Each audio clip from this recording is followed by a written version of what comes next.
एक ओवर, दो no ball, तीन छक्के और पूरा मैच पलट गया। ये कोई मामूली भूल नहीं थी। ये वो लम्हा था जिसने भारत की जीत को हार में बदल दिया। और अब सवाल उठ रहा है, क्या ये गलती एक खिलाड़ी की थी या टीम इंडिया के स्पिन कोच की नाकामी? पूर्व लेग स्पिनर लक्ष्मण शिवरामकृष्णन ने तो सीधा इल्जाम लगा दिया है, ये जुर्म है। पूरी कहानी समझिए।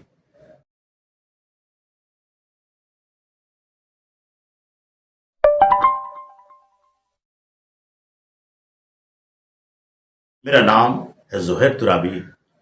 4 जुलाई 2026 को इंग्लैंड के ओल्ड ट्रैफर्ड में भारत और इंग्लैंड के बीच दूसरा टी20 खेला गया। भारत ने 190 रन बनाए, लेकिन एक ही ओवर 17वें ओवर ने पूरा मैच बदल दिया। रवि बिश्नोई ने उस ओवर में 29 रन दिए, जिसमें दो बैकफुट नो बॉल शामिल थे। नतीजा, इंग्लैंड ने भारत को 4 विकेट से हरा दिया और सीरीज में 1-0 की बढ़त ली। लेकिन असली तूफान मैच के बाद खड़ा हुआ। वो 17वां ओवर तफसील से। इंग्लैंड को आखिरी 4 ओवर में 49 रन चाहिए थे। एक मुश्किल टारगेट था, मगर नामुमकिन नहीं। रवि बिश्नोई गेंद लेकर आए और शुरुआती 2 गेंद ही बैकफुट नो बॉल निकली, यानी रिटर्न क्रीज काट दी। इसका मतलब जैकब बेथल को लगातार 2 फ्री हिट मिली और उन्होंने दोनों पर छक्के जड़ दिए। पूरे ओवर में 29 रन बने, 3 छक्कों के साथ। ये मैच का टर्निंग पॉइंट था। पूरे मैच में बिश्नोई ने अपने 4 ओवरों में 60 रन दिए और कोई विकेट भी नहीं लिया। साथ ही 3 बार रिटर्न क्रीज पार की, यानी यह सिर्फ एक इत्तेफाक नहीं था, बल्कि एक तसलसल यानी लगातार होने वाली दिक्कत थी। मैच के बाद पूर्व भारतीय लेग स्पिनर लक्ष्मण शिवरामकृष्णन का बयान सुर्खियों में आ गया। उन्होंने कहा, एक स्पिनर को नो बॉल नहीं फेंकना चाहिए, ये जुर्म है। और बैकफुट नो बॉल फेंकना, रिटर्न क्रीज काटना, ये तो नेट्स में ही पकड़ में आ जाना चाहिए था। सबसे पहली चीज है लीगल डिलीवरी फेंकना, इसके बाद अच्छी डिलीवरी। यानी शिवा का इशारा साफ था, भारत के स्पिन बॉलिंग कोच सैराज बहुतले की तरफ, जिन्होंने नेट्स में ही बिश्नोई की रनअप और फुटवर्क पर नजर रखनी चाहिए थी। ये कोई मामूली आलोचना नहीं थी, ये सीधा एक सीनियर कोच की जिम्मेदारी पर सवाल था। वहीं बचपन के कोच ने जो सफाई दी, उसमें एक नया पहलू है। कहानी में ये पहलू है बिश्नोई के बचपन के कोच शाहरुख खान, जिन्होंने जोधपुर में उन्हें तराशा। उन्होंने एक दिलचस्प वजह बताई।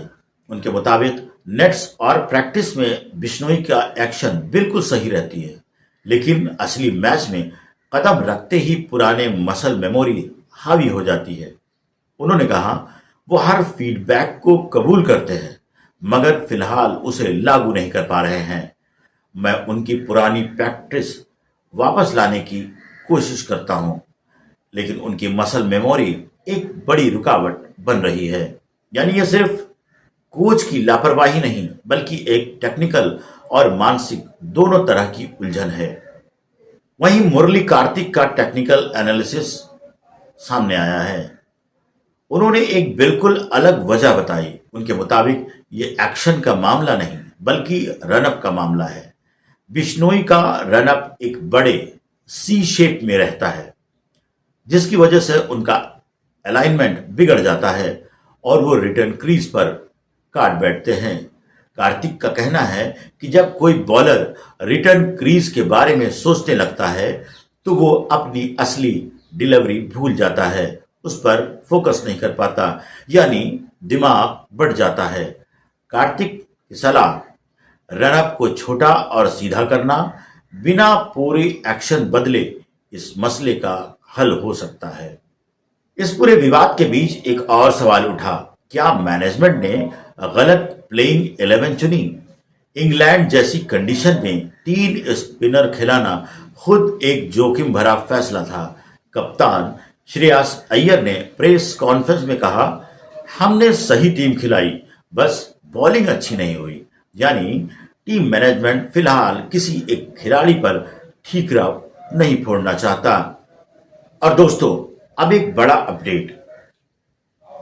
कल 7 जुलाई को नॉटिंघम में टेंट ब्रिज मैदान पर तीसरा टी20 खेला गया और भारत का हाल उससे भी बुरा रहा।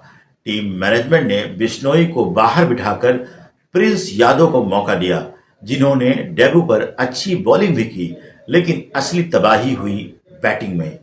इंग्लैंड ने 201 रन बनाए और भारत सिर्फ 76 रन पर ऑल आउट हो गया।